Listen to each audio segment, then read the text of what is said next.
अभी तक इस चैप्टर में हम लोग ने पढ़ा न्यू प्रॉफिट शेयरिंग रेशियो, फिर गुडविल, उसके बाद में रिवैल्यूएशन, फिर रिजर्व और प्रॉफिट्स को कैसे डिवाइड करते हैं। उसके बाद में हमने फाइनल एक क्वेश्चन करा जिसमें हमने रिवैल्यूएशन, पार्टनर्स कैपिटल और बैलेंस शीट बनाई। वो जो क्वेश्चन था उसमें नए और पुराने पार्टनर की कैपिटल को एडजस्ट नहीं किया जा रहा था। अभी हम लोग पढ़ रहे हैं adjustment of capital. Adjustment of capital का मतलब है हम यहाँ पे न्यू पार्टनर के बेसिस पे ओल्ड पार्टनर्स की कैपिटल एडजस्ट करेंगे और ओल्ड पार्टनर की कैपिटल के बेसिस पे न्यू पार्टनर की कैपिटल को एडजस्ट करेंगे। ठीक है, तो इसमें दो तरीके से कैपिटल का एडजस्टमेंट किया जाता है। पहला होता है if old partners capital is to be adjusted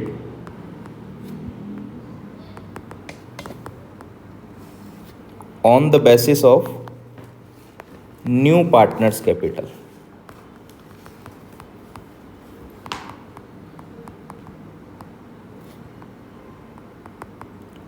old partners की जो क्लोजिंग कैपिटल है, ओल्ड पार्टनर्स की क्लोजिंग कैपिटल बोले तो क्या, जो हम बैलेंसिंग फिगर से टू बैलेंस सीडी निकालते हैं। ओल्ड पार्टनर्स की बैलेंसिंग फिगर से टू बैलेंस सीडी निकालते हैं, क्लोजिंग वाली कैपिटल। ओपनिंग कैपिटल तो हमें क्वेश्चन में दी भी रहती है, फिर डेबिट क्रेडिट में कुछ हम चीज़ें लिखते हैं, उसकी वजह से कैपिटल चेंज हो जाती है तो क्लोजिंग कैपिटल आती है। वो क्लोजिंग कैपिटल इस बार बैलेंसिंग फिगर से नहीं आएगी। क्लियर? वो किस बेसिस पे आएगी? ओल्ड पार्टनर की कैपिटल के बेसिस पे। क्लियर है? तो पहला पॉइंट हम लोग पार्टनर्स कैपिटल बना के समझ लेते हैं। जैसे ये पार्टनर्स कैपिटल अकाउंट है, ठीक है।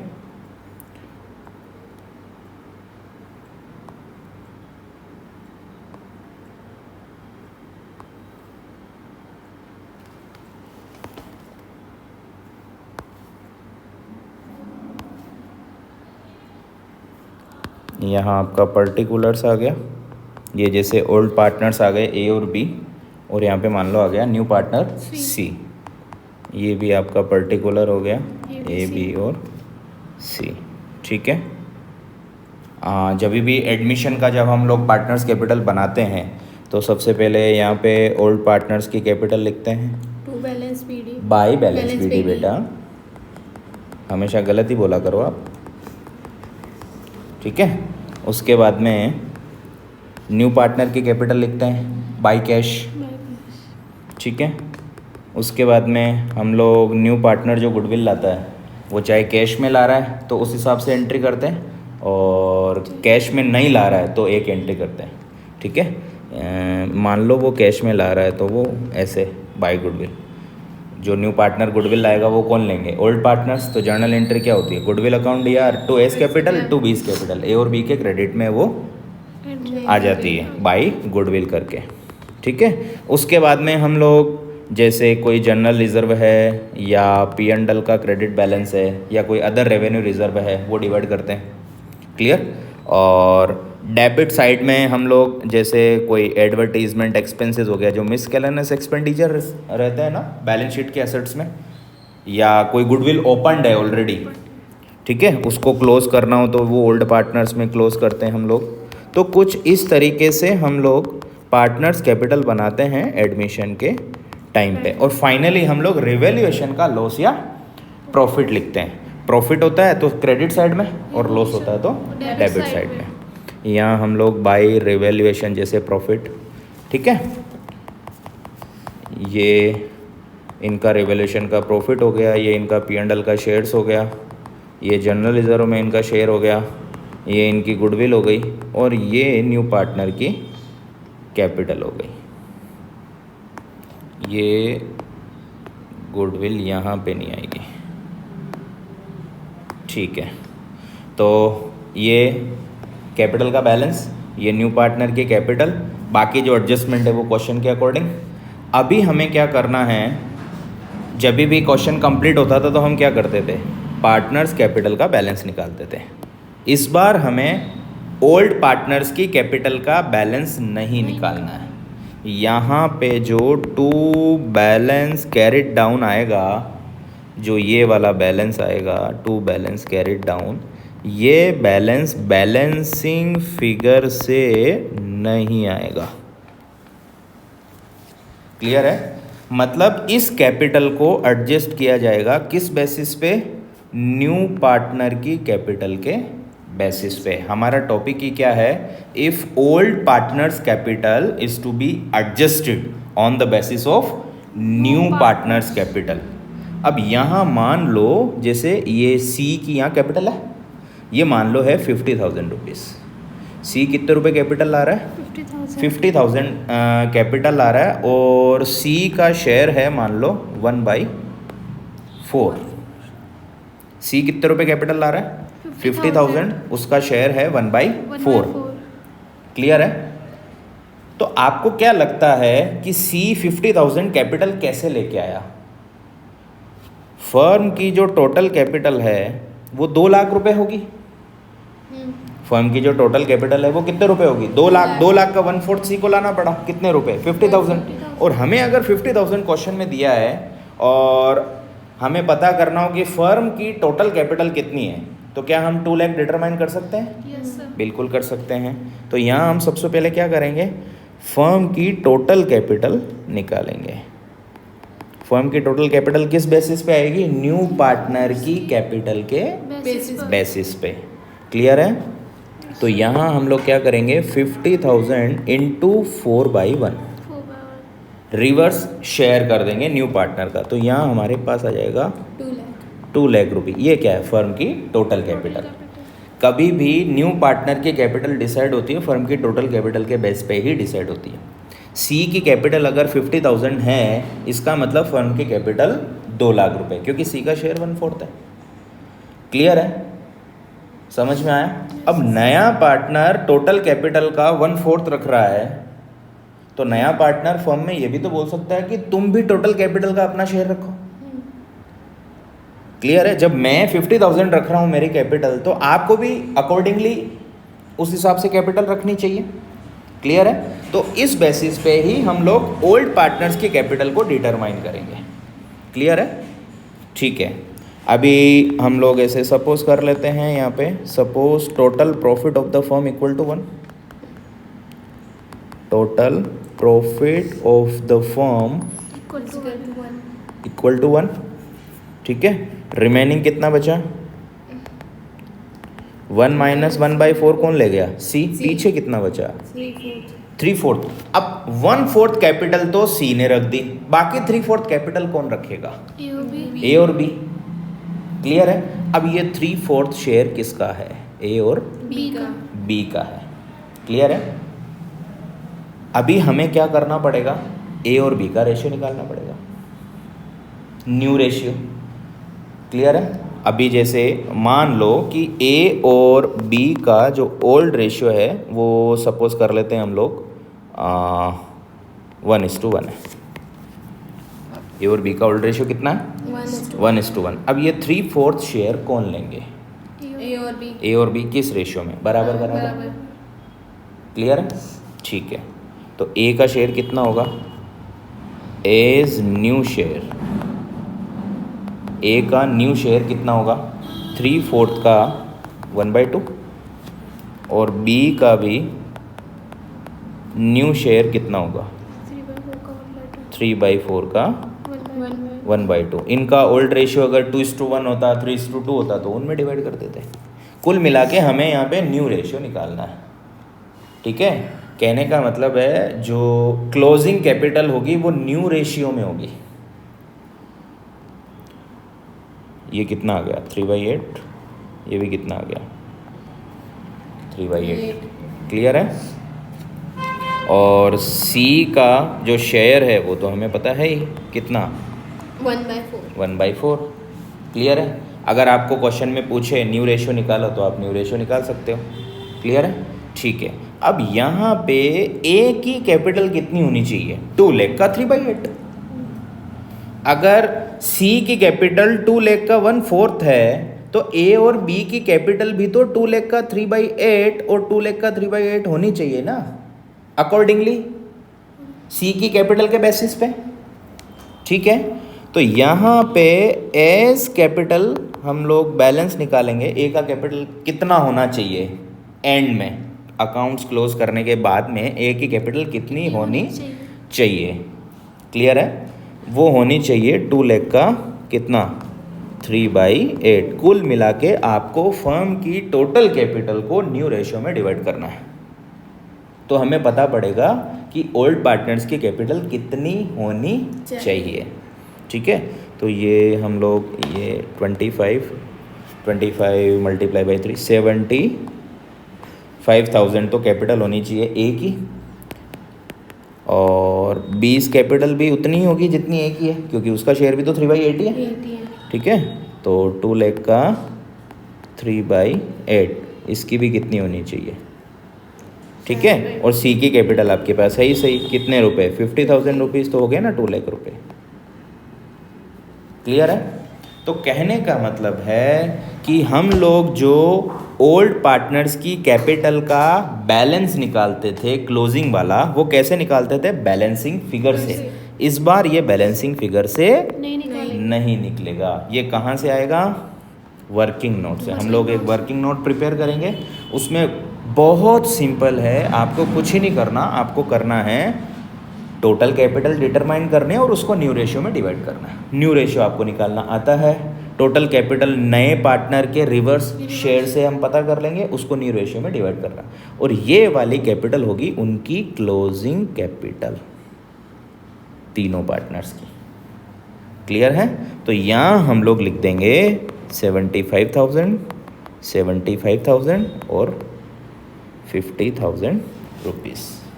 क्लियर है, तो अभी यहाँ पे क्या होएगा, नए पार्टनर की कैपिटल का बैलेंस तो 50,000 ऑलरेडी आ गया, तो इसकी टोटल तो आ जाएगी इक्वल। नए पार्टनर की कैपिटल की जो टोटल आएगी वो 99% केस में इक्वली आएगी। समझ में आया? लेकिन जो ओल्ड पार्टनर्स हैं उनकी कैपिटल का बैलेंस तो आना तो चाहिए था कुछ और, लेकिन हमने लिखा कुछ और। इसका मतलब ये हुआ कि ओल्ड पार्टनर्स की कैपिटल डेबिट बैलेंस भी आ सकता है और क्रेडिट बैलेंस भी आ सकता है। कहने का मतलब है हमेशा तो क्रेडिट साइड की टोटल ज़्यादा आती थी, इस बार यहाँ 75,000 लिख दिया हमने, तो हो सकता है डेबिट की भी टोटल ज़्यादा आ जाए। क्लियर है, मान लो आपने इन सबको ऐड करा,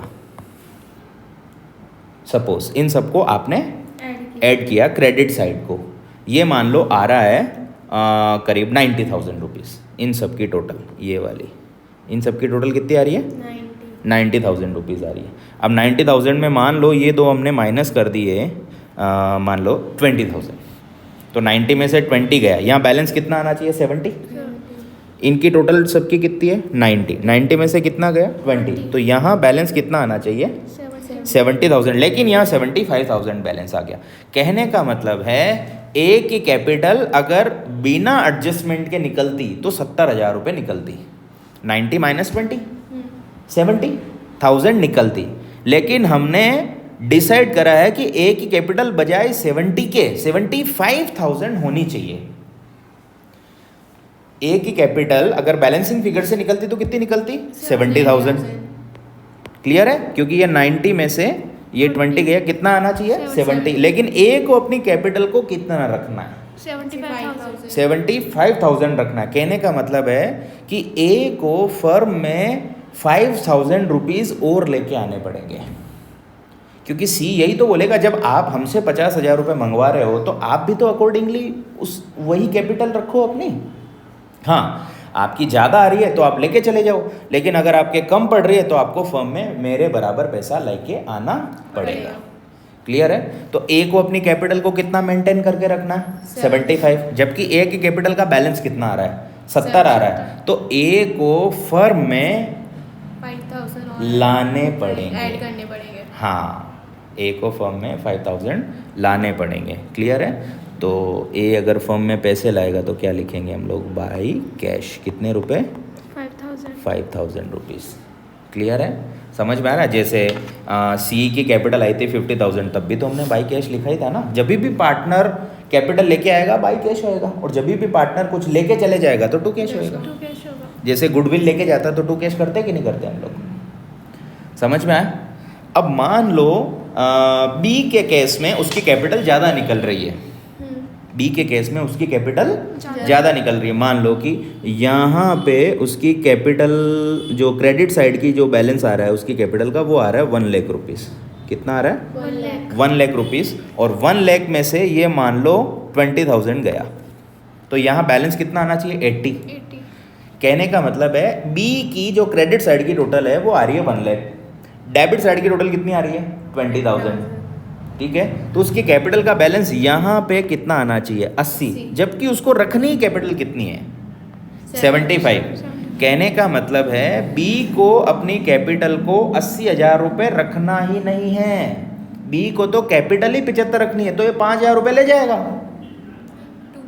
इसके कितने रुपए कैपिटल क्रेडिट बता रही है? 80। इसको 80, आपको बोले कि बैंक में आपके 80,000 पड़े हैं, आपको 80 नहीं रखने, 75 ही रखने, तो 5,000 क्या करोगे? विड्रॉ। समझ में आया? तो ए के केस में क्या हो रहा था? उसके 5,000 रुपये कम पड़ रहे थे तो वो लेके आया 5,000 रुपये, लेकिन बी के केस में क्या हो रहा है?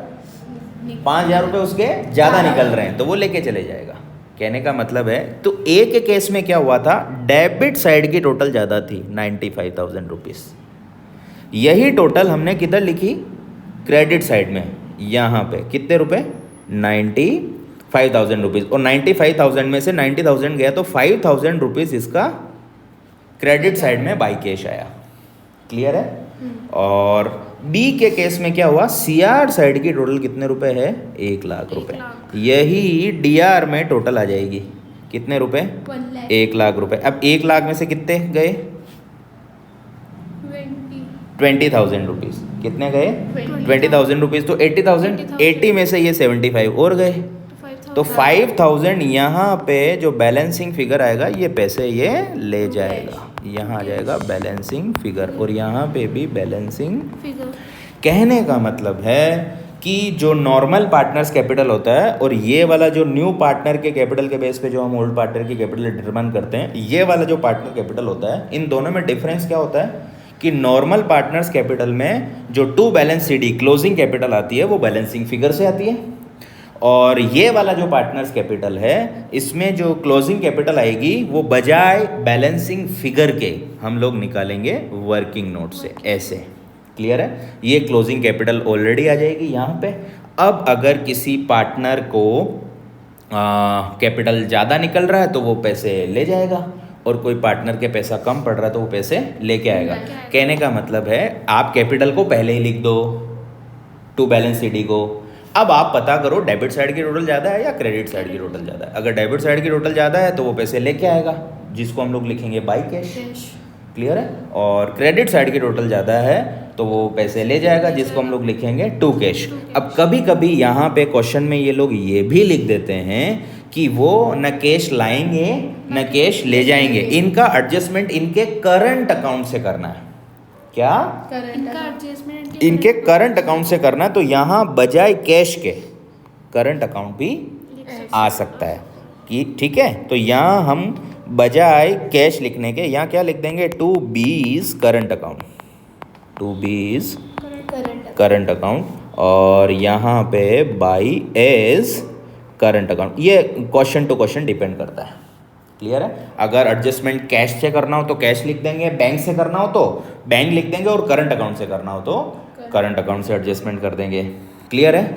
अब यहाँ कैश आया है, यहाँ भी कैश आ रहा है एंट्री में, ठीक है। इस वाले कैश का मतलब फर्म में पैसे आ रहे हैं, और इस वाले कैश का मतलब फर्म से पैसे जा रहे हैं। तो ए पैसे लेके आ रहा है, ये बैलेंस शीट बनाते वक्त कैश के बैलेंस में प्लस हो जाएगा, और बी पैसे लेके जा रहा है, ये बैलेंस शीट बनाते वक्त कैश में से माइनस हो जाएगा। क्लियर है? अभी हमें क्या करना है, यहाँ पे जो ए की कैपिटल है, सॉरी ए का जो करंट अकाउंट है, अगर करंट अकाउंट से एडजस्टमेंट करते हो आप, अगर आप किससे एडजस्टमेंट करते हो? करंट अकाउंट से एडजस्टमेंट करते हो, तो ए का करंट अकाउंट यहाँ पे क्या हो रहा है? डीआर हो रहा है। ए का करंट अकाउंट यहाँ पे क्या हो रहा है, DR. यहाँ एंट्री क्या हो रही है, S current account DR to S capital account, ठीक है।